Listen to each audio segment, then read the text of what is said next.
Halimbawa, sir, mag-file ako ng retirement ko. Tapos 18 months lang i-avail ko.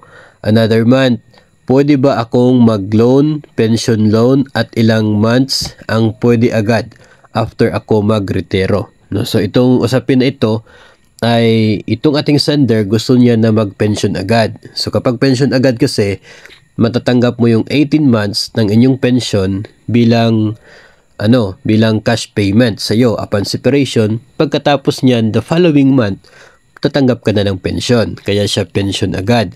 Ngayon, yung tanong, gaano katagal bago siya pwede makapag-avail ng kanyang pension loan?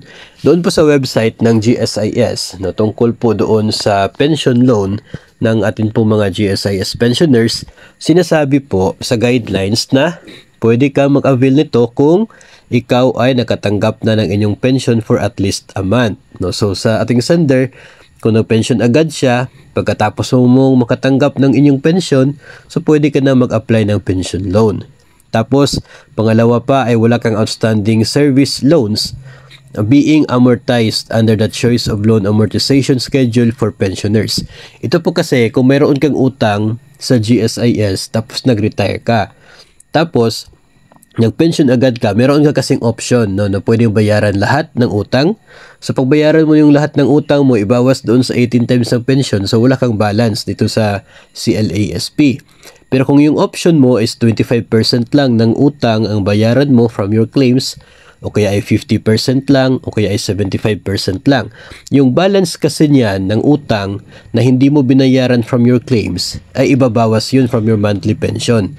So kung hindi mo binayaran ng buo yung balanse ng utang mo upon retirement, so mayroon kang balance dito sa CLASP. Kapag ganun po ay hindi ka pa rin eligible dito sa pension loan. So dapat wala ka talagang balance sa CLASP tapos tumatanggap ka na ng pension para ikaw ay eligible.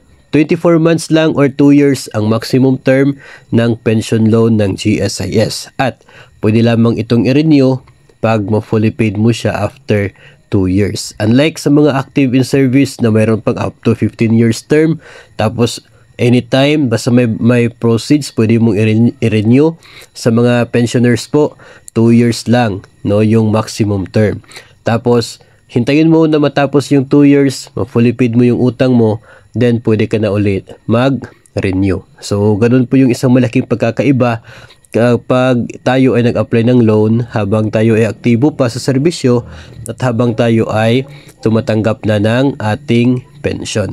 Ang pension loan din mga master ay allowed up to 75% ng inyong monthly loan as amortization. Kasi requirement ng pension na mayroong 25% ng buwan ng pension ang matitira. So yung 75% pwede mo yun gawin o gamitin pambayad monthly amortization ng inyong utang. Yung 25% requirement po yun na dapat matitira at matatanggap mo every month.